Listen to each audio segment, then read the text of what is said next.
શાંતિ. 12/3/2025 આજના મીઠા બાબાના મધુર મહાવાક્ય. મીઠા બાળકો, બાપ અત્યારે તમારી પાલના કરી રહ્યા છે, ભણાવી રહ્યા છે, ઘર બેસીને રાય આપી રહ્યા છે, તો કદમ કદમ પર રાય લેતા રહો, ત્યારે ઊંચ પદ મળશે.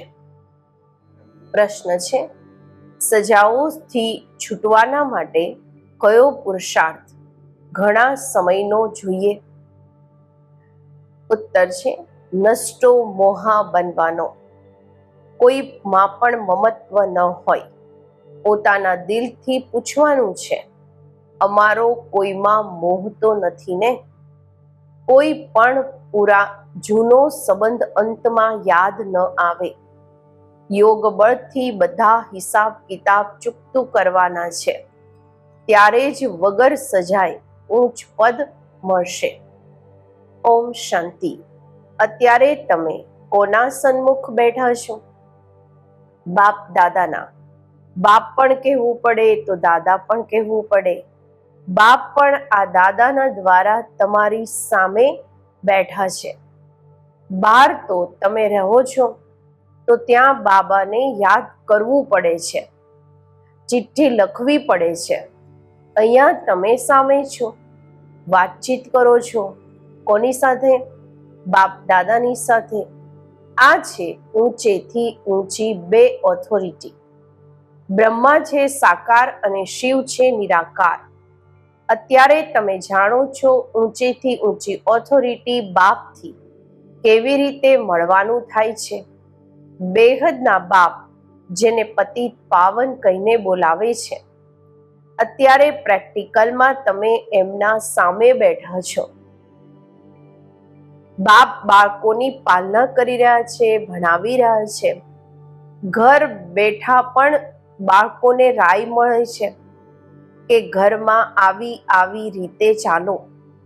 હવે બાપની શ્રીમત પર ચાલશો તો શ્રેષ્ઠથી શ્રેષ્ઠ બનશો. બાળકો જાણે છે અમે ઊંચેથી ઊંચા બાપની મતથી ઊંચેથી ઊંચો મર્તબો પદ મેળવીએ છીએ. મનુષ્ય સૃષ્ટિમાં ઊંચેથી ઊંચ આ લક્ષ્મી નારાયણનું પદ છે. આ પાસ્ટમાં થઈને ગયા છે. મનુષ્ય જઈને આ ઊંચને નમસ્તે કરે છે. મુખ્ય વાત છે જ પવિત્રતાની. મનુષ્ય તો મનુષ્ય જ છે, પરંતુ ક્યાં તે વિશ્વના માલિક, ક્યાં અત્યારના મનુષ્ય? આ તમારી બુદ્ધિમાં છે જ. ભારત બરોબર 5000 વર્ષ પહેલા એવું હતું. અમે જ વિશ્વના માલિક હતા. બીજા કોઈની બુદ્ધિમાં આ નથી. આને પણ ખબર થોડી હતી. બ્રહ્મા બાબાને એકદમ ઘોર અંધકારમાં હતા. અત્યારે બાપે આવીને બતાવ્યું છે, બ્રહ્મા સો વિષ્ણુ, વિષ્ણુ સો બ્રહ્મા કેવી રીતે થાય છે. આ ખૂબ ગુહ્ય રમણીક વાતો છે, તો જે બીજા કોઈ સમજી ન શકે. સિવાય બાપના આ નોલેજ કોઈ ભણાવી ન શકે. નિરાકાર બાપ આવીને ભણાવે છે. શ્રી કૃષ્ણ ભગવાનનું વાચ નથી. બાપ કહે છે, હું તમને ભણાવીને સુખી બનાવું છું, પછી હું પોતાના નિર્વાણ ધામમાં ચાલ્યો જાઉં છું. અત્યારે તમે બાળકો સતો પ્રધાન બની રહ્યા છો. આમાં ખર્ચો કંઈ પણ નથી. માત્ર પોતાને આત્મા સમજી બાપને યાદ કરવાના છે. વગર કોડી ખર્ચે 21 જન્મના માટે તમે વિશ્વના માલિક બનો છો. પૈસા મોકલી દે છે, તે પણ પોતાના ભવિષ્ય બનાવવા. કલ્પ પહેલા જેમણે જેટલો ખજાનામાં નાખ્યું છે, એટલું જ અત્યારે નાખશે. ન વધારે ન ઓછું નાખી શકે છે. આ બુદ્ધિમાં જ્ઞાન છે, એટલે ચિંતાની કોઈ વાત નથી રહેતી. વગર કોઈ ચિંતાએ અમે પોતાની ગુપ્ત રાજધાની સ્થાપન કરી રહ્યા છીએ. આ બુદ્ધિમાં સિમરણ કરવાનું છે. તમને બાળકોને તો ખૂબ ખુશીમાં રહેવું જોઈએ અને પછી નષ્ટો મોહા પણ બનવાનું છે. અહીં નષ્ટો મોહા થવાથી પછી તમે ત્યાં મોહજીત રાજા રાની બનશો. તમે જાણો છો આ જૂની દુનિયા તો હવે ખતમ થવાની છે. હવે પાછા જવાનું છે. પછી એનાથી મમત્વ કેમ રાખીએ? કોઈ બીમાર થાય છે, ડોક્ટર કહી દે છે કેસ હોપલેસ છે, તો પછી એનાથી મમત્વ નીકળી જાય છે. સમજે છે આત્મા એક શરીર છોડી જઈને બીજું લે છે. આત્મા તો અવિનાશી છે ને. આત્મા ચાલી ગઈ, શરીર ખતમ થઈ ગયું, પછી એને યાદ કરવાથી ફાયદો શું? અત્યારે બાપ કહે છે તમે નષ્ટો મોહા બનો. પોતાની દિલથી પૂછવાનું છે કે અમારો કોઈમાં મોહ તો નથી ને? નહીં તો તે અંતમાં પાછળથી યાદ જરૂર આવશે. નષ્ટો મોહા હશો તો આ પદ પામશો. સ્વર્ગમાં તો બધા આવશે. તે કોઈ મોટી વાત નથી. મોટી વાત છે સજા ન ખાઈને ઊંચ પદ પામવું. યોગ બળથી હિસાબ કિતાબ ચૂકતું કરશો તો પછી સજા નહીં ખાશો. જૂના સંબંધીની યાદ નહીં આવે. અત્યારે તો અમારો બ્રાહ્મણોથી નાતો છે, પછી અમારો દેવતાઓથી નાતો થશે. અત્યારનો નાતો સૌથી ઊંચો છે. અત્યારે તમે જ્ઞાન સાગર બાપના બનો છો. બધી નોલેજ બુદ્ધિમાં છે. આગળ થોડી આ જાણતા હતા કે સૃષ્ટિ ચક્ર કેવી રીતે ફરે છે. અત્યારે બાપે સમજાવ્યું છે. બાપથી વારસો મળે છે ત્યારે તો બાપની સાથે લવ છે ને. બાપ દ્વારા સ્વર્ગની બાદશાહી મળે છે. એમનો આરથ ફિક્સ છે. ભારતમાં જ ભાગીરથ ગવાયેલા છે. બાપ આવે પણ ભારતમાં છે. તમે બાળકોની બુદ્ધિમાં છે કે અત્યારે 84 જન્મોની સીડીનું જ્ઞાન છે. તમે જાણી ચૂક્યા છો કે આ 84નું ચક્ર અમારે લગાવવાનું છે. 84ના ચક્રથી છૂટી નથી શકતા. તમે જાણો છો કે સીડી ઉતરવામાં ખૂબ ટાઈમ લાગે છે, ચડવામાં માત્ર આ અંતિમ જન્મ લાગે છે. એટલે કહેવાય છે કે તમે ત્રિલોકીનાથ ત્રિકાળદર્શી બનો છો. પહેલા તમને આ ખબર થોડી હતી કે અમે ત્રિલોકીનાથ બનવા વાળા છીએ. અત્યારે બાપ મળ્યા છે, શિક્ષા આપી રહ્યા છે, ત્યારે તમે સમજો છો કે બાબાની પાસે કોઈ આવે છે. બાબા પૂછે છે આગળ આ ડ્રેસમાં આ મકાનમાં ક્યારેય મળ્યા છો? કહે છે હા બાબા, કલ્પ મળીએ છીએ. તો સમજવામાં આવે છે કે બ્રહ્મા કુમારીએ ઠીક સમજાવ્યું છે. અત્યારે તમે બાળકો સ્વર્ગના ઝાડ સામે જોઈ રહ્યા છો. નજીક છો ને. મનુષ્ય બાપના માટે કહે છે નામ રૂપથી ન્યારા છે. તો પછી બાળકો ક્યાંથી આવશે? તે પણ નામરૂપથી ન્યારા થઈ જાય. અક્ષર જે કહે છે બિલકુલ રોંગ, ગલત.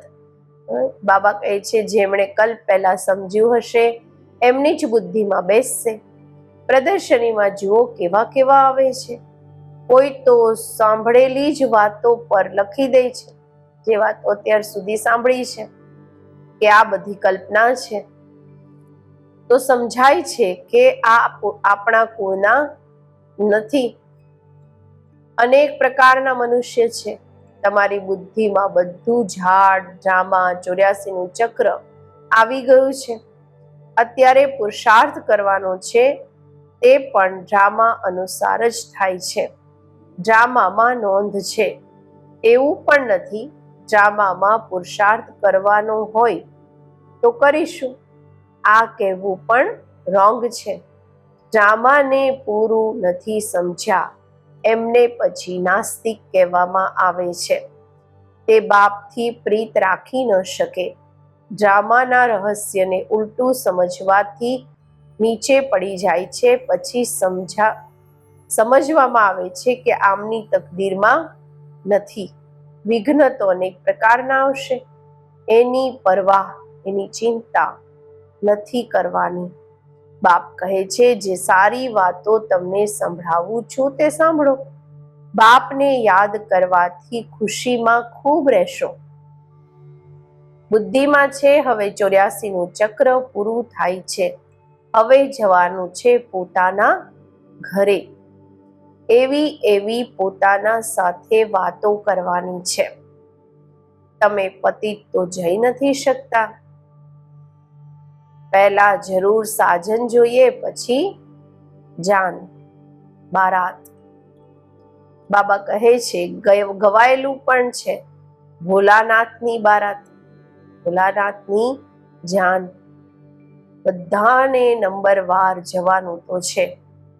આટલી આત્માઓનું ઝુંડ કેવી રીતે નંબરવાર જતું હશે? મનુષ્ય પૃથ્વી પર કેટલી જગ્યા લે છે, કેટલું ફર્નિચર, જાગીર વગેરે જોઈએ છે. આત્મા તો છે બિંદી. આત્માને શું જોઈએ છે? કંઈ પણ નહીં. આત્મા કેટલી નાની જગ્યા લે છે. આ સાકારી ઝાડ અને નિરાકારી ઝાડમાં કેટલો ફરક છે. તે છે બિંદીઓનું ઝાડ. આ બધી વાતો બાપ બુદ્ધિમાં બેસાડે છે. તમારા સિવાય આ વાતો દુનિયામાં બીજું કોઈ સાંભળી ન શકે. બાપ અત્યારે પોતાના ઘર અને રાજધાનીની યાદ અપાવે છે. તમે બાળકો રચયિતાને જાણવાથી સૃષ્ટિના આદિ મધ્ય અંતને જાણો છો. તમે ત્રિકાળદર્શી આસ્તિક થઈ ગયા. દુનિયાભરમાં કોઈ આસ્તિક નથી. આ છે હદનું ભણતર. તે છે બેહદનું ભણતર. ત્યાં અનેક ટીચર્સ ભણાવવા વાળા, અહીં એક ટીચર ભણાવવા વાળા, જે પછી વન્ડરફુલ છે. આ બાપ પણ છે, ટીચર પણ છે, તો ગુરુ પણ છે. આ ટીચર તો આખા વર્લ્ડના છે, દુનિયાના છે. પરંતુ બધાને તો ભણવાનું નથી ને. બાપને બધા જાણી જાય તો ખૂબ ભાગે બાપ દાદાને જોવા માટે. ગ્રેટ ગ્રેટ ગ્રેન્ડ ફાધર એડમમાં બાપ આવ્યા છે. આદિ પિતા એડમ એટલે બ્રહ્મા બાબામાં શિવ બાબા આવ્યા છે. તો એકદમ ભાગીને આવે. બાપની પ્રત્યક્ષતા ત્યારે થાય છે જ્યારે લડાઈ શરૂ થાય છે. પછી કોઈ આવી પણ નહીં શકે. બાબા કહે છે તમે જાણો છો આ અનેક ધર્મોનો વિનાશ પણ થવાનો છે. પહેલા એક ભારત જ હતું, બીજો કોઈ ખંડ નહીં હતો. અત્યારે તમારી બુદ્ધિમાં ભક્તિ માર્ગની પણ વાતો છે. બુદ્ધિથી કોઈ ભૂલી થોડી જાય છે, પરંતુ યાદ રહેતા પણ આ જ્ઞાન છે. ભક્તિનો પાઠ પૂરો થયો. અત્યારે તો મારે પાછું જવાનું છે. આ દુનિયામાં રહેવાનું નથી. ઘર જવાના માટે તો ખુશી હોવી જોઈએ ને. તમને બાળકોને સમજાવાય છે તમારી હવે વાનપ્રસ્થ અવસ્થા છે. તમે 2 પૈસા આ રાજધાની સ્થાપન કરવામાં લગાવો છો. તે પણ જે કરે છે હુબહુ કલ્પ પહેલાની જેમ. તમે પણ હુબહુ કલ્પ પહેલા વાળા છો. તમે કહો છો બાબા તમે પણ કલ્પ પહેલા વાળા છો. અમે કલ્પ બાબાથી ભણીએ છીએ. શ્રીમત પર ચાલી શ્રેષ્ઠ બનવાનું છે. આ વાતો બીજા કોઈની બુદ્ધિમાં નહીં હશે. તમને આ ખુશી છે કે અમે પોતાની રાજધાની સ્થાપન કરી રહ્યા છીએ. શ્રીમત પર બાપ માત્ર કહે છે પવિત્ર બનો. તમે પવિત્ર બનશો તો આખી દુનિયા પવિત્ર બનશે, બધા પાછા ચાલી જશે. બાકી બીજી વાતોની અમે ચિંતા જ કેમ કરીએ? કેવી રીતે સજા ખાશે, શું થશે, એમાં અમારું શું જાય છે? અમારે તો પોતાની ચિંતા કરવાની છે. બાબા કહે છે બીજા ધર્મવાળાની વાતોમાં અમે કેમ જઈએ? અમે છીએ આદિ સનાતન દેવી દેવતા ધર્મના.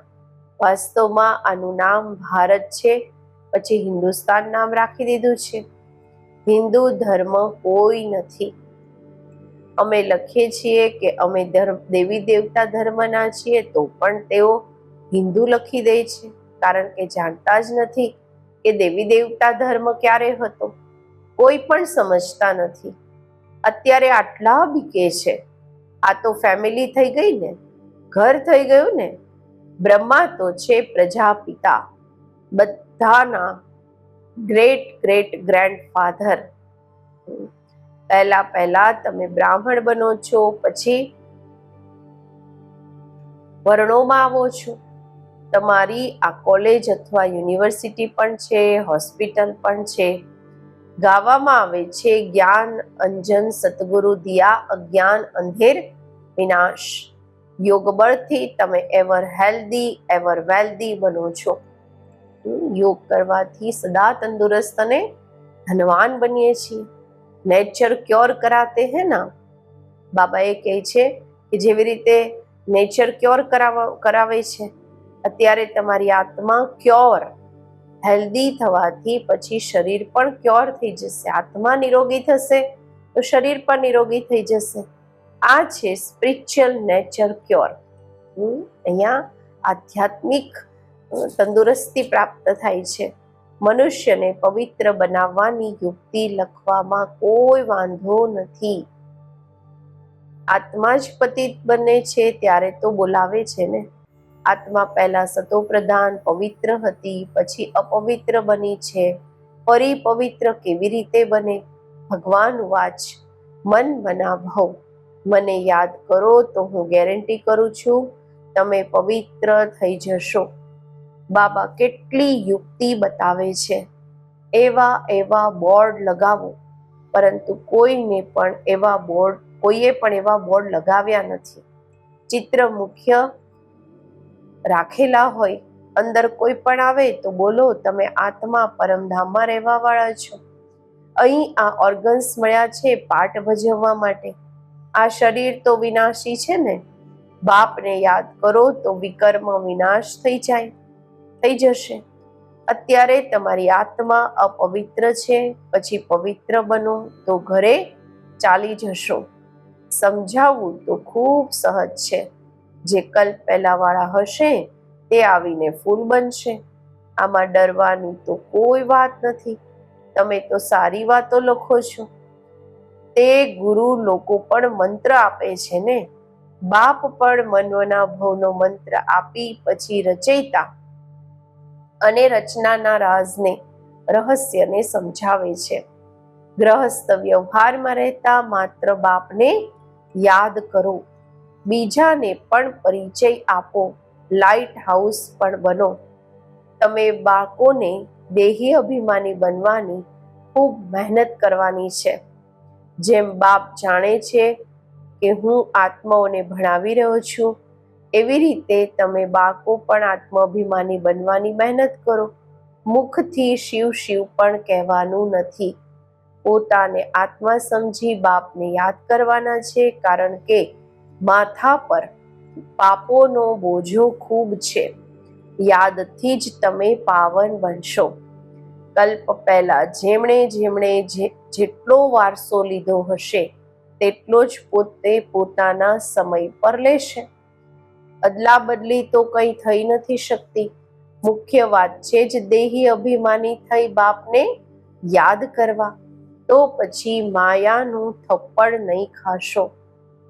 દેહ અભિમાનમાં આવવાથી કંઈક ને કંઈક વિકર્મ થશે, પછી 100 ગણું પાપ બની જાય છે. સીડી ઉતરવામાં 84 જન્મ લાગ્યા છે.